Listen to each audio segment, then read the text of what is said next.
Bugünkü sualımız genetika mövzusundandır və sadə sual kimi görünsə də biraz çaşdırıcı sual ola bilər.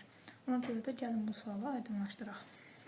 Deməli, bizə verib tetrahidrozigot bir fərd və deyir bu neçə sort qamet verər. İki halda yoxlayacağıq. Genlər ilişik deyil, tam dominantlıqdır. Genlər ilişikdir, xromosom çarpazlaşması yoxdur. İndi A variantına baxaq. A variantında neçə sort qamet verər ona baxaq. Deməli, tetrahidrozigot fərd deyir və deyirsə ki, genlər ilişikli deyil, tam dominantlıqdır. Bu zaman biz Mendel qanunları ilə hərəkət edəcəyik. Mendel. Deməli, Mendel qanunlarında bunlar hər biri ayrı-ayrı lokusda yerləşirdilər.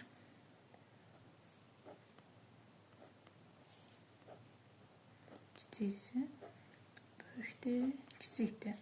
Yəni, bunları belə xətt üzərində yazacağız, xromosomlar üzərində yazacaq. Bunlar hər biri ayrı-ayrı homoloji xromosomlarda yerləşirlər. Və bu zaman o nə qədər sort qamet verər? Düsturumuz belə idi. 2 üstü n. N burada heterozigotların sayını göstərir. Qotların sayını. Yəni ki, 2 üstü n. N burada neçədir? N heterozigotların sayını deyir. Neçə qat heterozigotdur? 4 qat. Yəni 2 üstü 4 bərabərdir 16. Deməli, genlər ilişikli deyil və tam dominantlıq şəraitidirsə, bu zaman 16 sort qamet verəcək. Yəni, Mendel qanunları ödənəcək burada. B variantında isə deyir, genlər ilişikdir, xromosom çarpazlaşması yoxdur. Biz xromosom çarpazlaşması nədir? Krassingover. Krassingover sözünü biz harada deyirdik? Morgan qanunlarında. Deməli, B bəndində biz Morgan qanunlarına əsasən gedəcəyik. İndi baxaq görək, Morgan qanunlarına əsasən və genlər ilişikdirsə, bunlar xromosomlarda necə düzülürlər? Bunlar xromosomlarda belə düzülürlər. A, B, C, D. Bu böyüksəydi, bu da kiçiksəydi.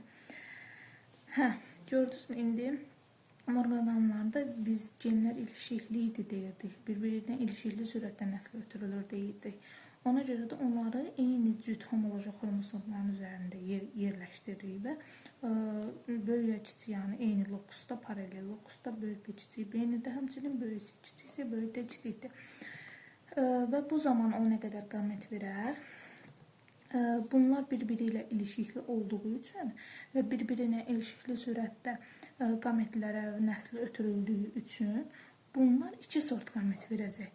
Biri bu, C, D, biri də bu, B, C, D.